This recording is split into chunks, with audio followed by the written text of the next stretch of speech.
Thank you, Tom. Could Catherine Bearder please stand by? I now call Torrin Wilkins from North East Hertfordshire, who's speaking against the motion and is a first-time speaker. Hello, conference. Today I'm here to oppose this motion, something that may not be very popular at the moment. Now, I oppose this because during the referendum I did in fact support Leave, along with 30% of Liberal Democrat voters, according to Ashcroft polling. For me, it was an issue that I took very seriously. It was an issue where I may admit that a lot of people in the Liberal Democrats disagreed with me, but it is one that I still think I agree with to this day. Now, there are many more things that this party stands for. Mental health and electoral reform, one of the original reasons I joined this party. But there is one single issue that I cannot agree on, and that is the European Union. Now, during the referendum, I was a part of a group of Liberal Democrats named Liberal Leave. We had a former MP called Paul Keach on our side, and we fought for a liberal Brexit from the European Union, and that's something that I maintain to this day. Now, there are two areas, and I promise not to make this too long, that in this motion I disagree with. The first is free movement.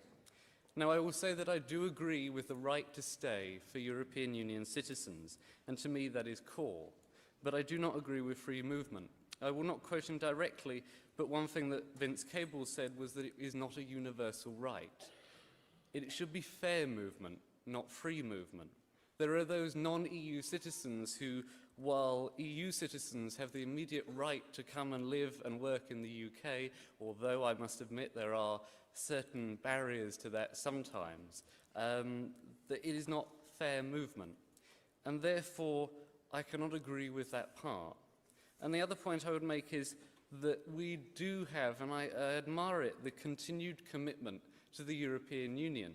But I feel that now our efforts must be focused on the single market. I agree with the EFTA-EA membership. That, for me, is something I fought the referendum on. Now, there are a couple of things that I feel that we should put straight. Roland Smith, who is in the Adam Smith Institute, I may not agree with always, but on Europe I do.